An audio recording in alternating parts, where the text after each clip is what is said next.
Aquí estamos, no sé en qué bloque, creo que el segundo debe ser este. Me dormí una siestita de 20 minutos, con lo cual, nada, creo que soñé. Está bueno soñar en la siesta, que es distinto, vieron, a soñar de noche, porque es como que, digamos, tomás algunas de las situaciones que acaban de suceder a lo largo del momento reciente, o sea que es un sueño directamente ligado a la coyuntura. Así que bueno, no sé qué mierda soñé igual, o sea que al pedo toda esta intro, pero estoy acá de nuevo recuperado y vamos con esta segunda sección, segundo bloque, que donde vamos a analizar un libro. O sea, se supone que esto es Nada hay fuera del texto, y el libro que vamos a analizar es Ficciones de Borges. A ver, primero lo que hay que decir es que es un libro, ustedes saben que no es de filosofía.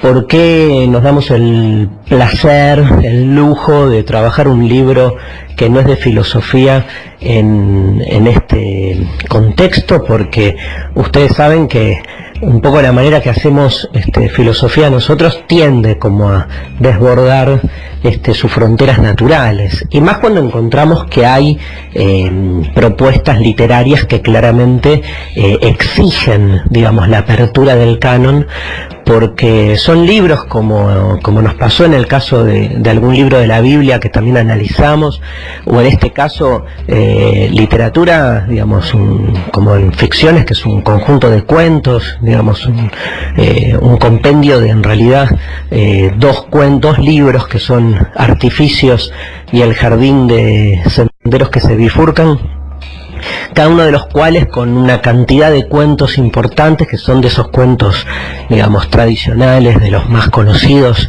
de Borges, junto con el Aleph, el otro gran libro de cuentos.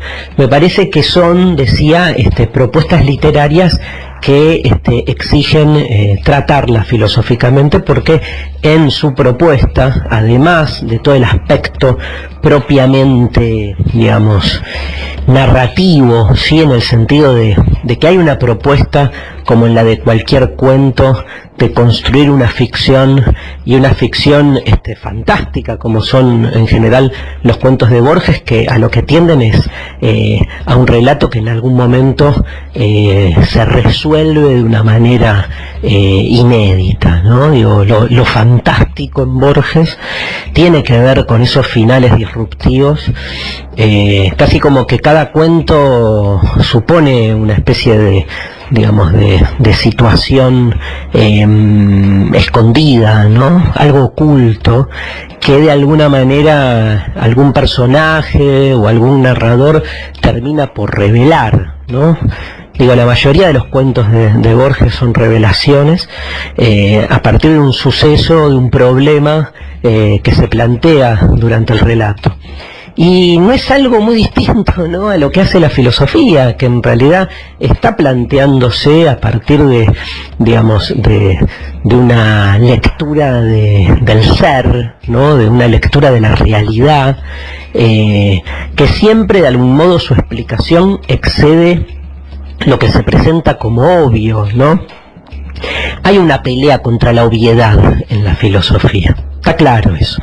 Y esa pelea contra la obviedad es una pelea, digamos, que después lo que está todo el tiempo buscando son esas causas ocultas que detrás de lo obvio explican lo que uno termina creyendo que es de un modo y no puede ser de otro.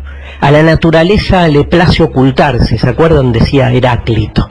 O sea, a la naturaleza, a la explicación, a las razones de las cosas, les encanta, digamos, no presentarse como tales. Uno podría dar una vuelta y decir, digamos, que detrás de eso hay un artilugio de poder, y que no es algo ingenuo o gratuito, sino que hay una intencionalidad de que así suceda.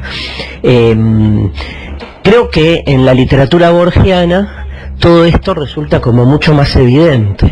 Digo, hasta me animo, haciendo un paralelo con la alegoría de la caverna de Platón, a pensar que de alguna manera en los cuentos de Borges uno entiende mejor de qué va la filosofía.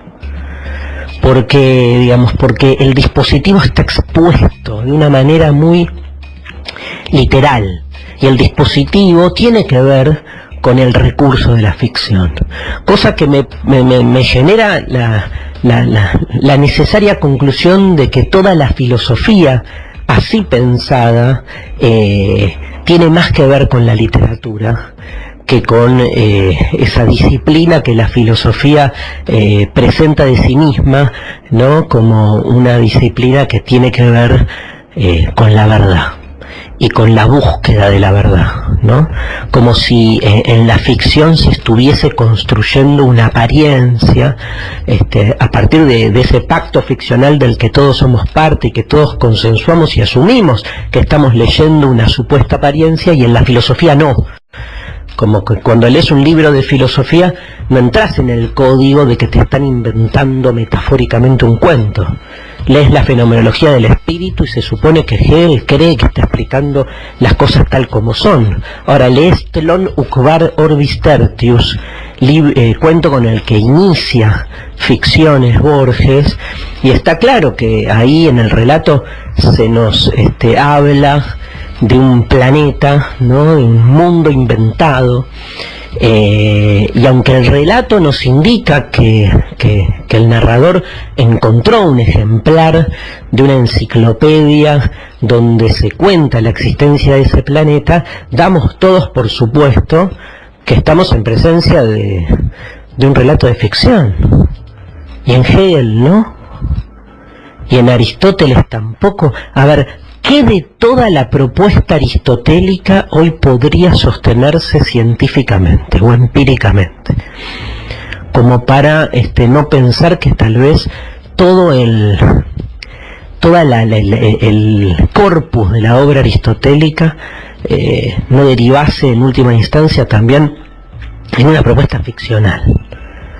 Hay uno de los cuentos de ficciones, que es Pierre Menard, el autor del Quijote, un cuentazo, si no el mejor para mí de todos los cuentos, está ahí rankeando primero, entre los primeros, donde en algún momento dice algo así como en el cuento: lo que en algún momento surge como propuesta filosófica y se vuelve hegemónica, a lo largo del tiempo termina siendo un capítulo más en una historia de la filosofía, ¿no? Fuerte, pero como que seguramente la filosofía de Aristóteles ha generado, muchas decisiones, muchas vidas y muchas muertes, ¿no?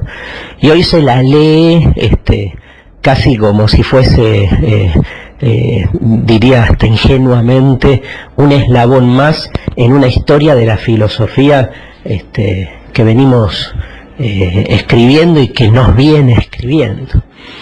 Desde esa perspectiva me parece que está bueno pensar Ficciones de Borges, primero como revelación de esta relación entre la filosofía y la literatura. Sobre todo, además, les quiero contar, porque la mayoría de los cuentos tienen alguna reminiscencia filosófica. Digo, para peor o para mejor, todos los cuentos de Borges dialogan. En los cuentos de Borges la ficción dialoga directamente con el lenguaje filosófico. Hay mucha presencia metafísica. Bueno, ni hablar que es en uno de los cuentos donde aparece tal vez una de las afirmaciones más remanidas, más famosas de Borges, de nuevo en Telón, hablando de cómo es el pensamiento en el planeta. Ahí Borges nos dice que en Telón la metafísica, nosotros diríamos la filosofía, es una rama de la ciencia ficción. Entonces, digamos, es de los libros de Borges aquel donde hay una muy fuerte presencia filosófica. En sus distintos cuentos conviven filósofos, citas de filósofos, y ni hablar problemáticas filosóficas, ¿sí? Como no tenemos mucho tiempo, digamos, básicamente enumerar y detenernos en estos cuentos que nombramos. Telón es el descubrimiento de un planeta en el cual se describe características ontológicas absolutamente, digamos, inauditas para nuestra concepción del mundo, como un mundo donde el lenguaje no tiene sustantivos, y entonces me hace acordar mucho Telón a la película Rival, ¿no? Donde, digamos, un lenguaje otro termina construyendo una experiencia del mundo diferente, ¿no? Y bueno, ese final traumático en el cual el narrador casi afirma, no casi no, afirma, pero digamos con algún temor, que todos seremos finalmente Telón, ¿no? O sea que ese planeta, que básicamente es un planeta idealista en el sentido de que las cosas no son lo que son, sino parten siempre de construcciones ideales que se van imponiendo, termine de algún modo justamente imponiéndose en lo que nosotros creemos que es nuestra realidad.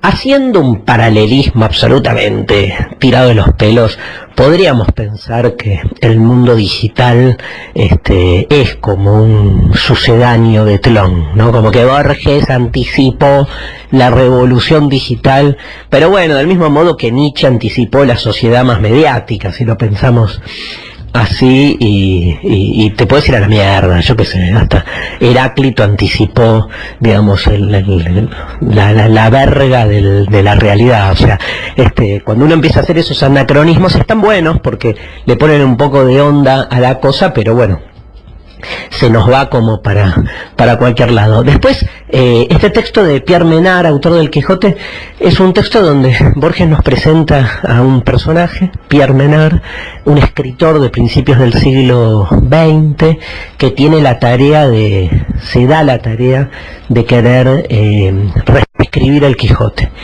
pero reescribirlo él, ¿no? Y lograr que su texto sea igual al texto de Cervantes, o sea, como munirse de todas las características que hicieron que Cervantes escribiera el Quijote, y él quiere hacer lo mismo, pero él en el siglo XX, sin leer el texto de Cervantes, ¿no? Uno dice, ¿cómo sabés si al final lo que termina escribiendo el chabón es exactamente lo mismo de lo que había escrito Cervantes? Para peor, el narrador nos dice que en realidad él no ha dejado, Pierre Menard, ningún registro del proceso de escritura, con lo cual, con lo que te encontrás es con dos textos iguales.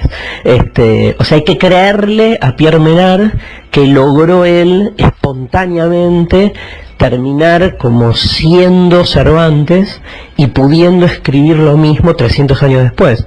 Ahora, para empeorar el asunto, en algún momento Pierre Menard se da cuenta que tampoco se trata de, digamos, de ser él en el siglo XVII, porque es imposible, y entonces lo que quiere es escribir el mismo texto que Cervantes, pero con el contexto del siglo XX, donde entonces cada una de las palabras que utilizaba Cervantes, leídas en 1920, empiezan a tener otra densidad, otra interpretación, ¿no? Y tiene que estar presente en el clima de lectura. Entonces cita en un momento Borges un texto de Cervantes original y el que escribió Pierre Menard, que obviamente son el mismo, ¿no?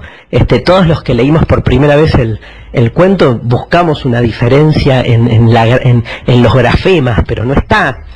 Y en el primer renglón me acuerdo que dice la verdad en la historia, habla de la verdad en la historia, y el razonamiento del narrador es, bueno, no es lo mismo escribir voy en busca de la verdad en la historia en el siglo XVII, donde se creía en la verdad y se creía en la historia, que en el siglo XX, donde todo el mundo entiende que la historia es siempre una construcción subjetiva, ¿no? Entonces como que las palabras pasan a ser otras.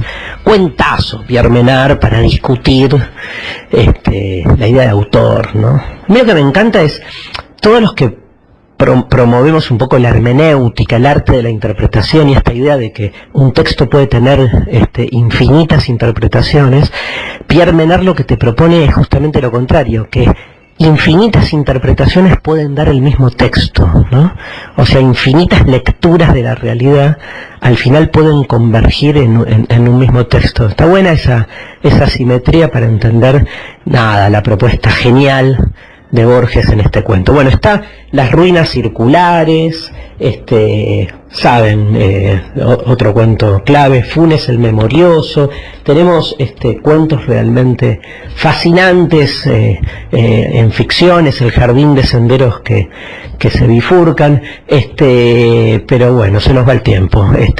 Les dejo un gran abrazo. Pasé por Ficciones de Borges. Nos va a hablar seguramente Nico Panotto ahora. Vamos a escuchar música y sigue este programa con María y Mariana desde Buenos Aires y yo desde Montevideo.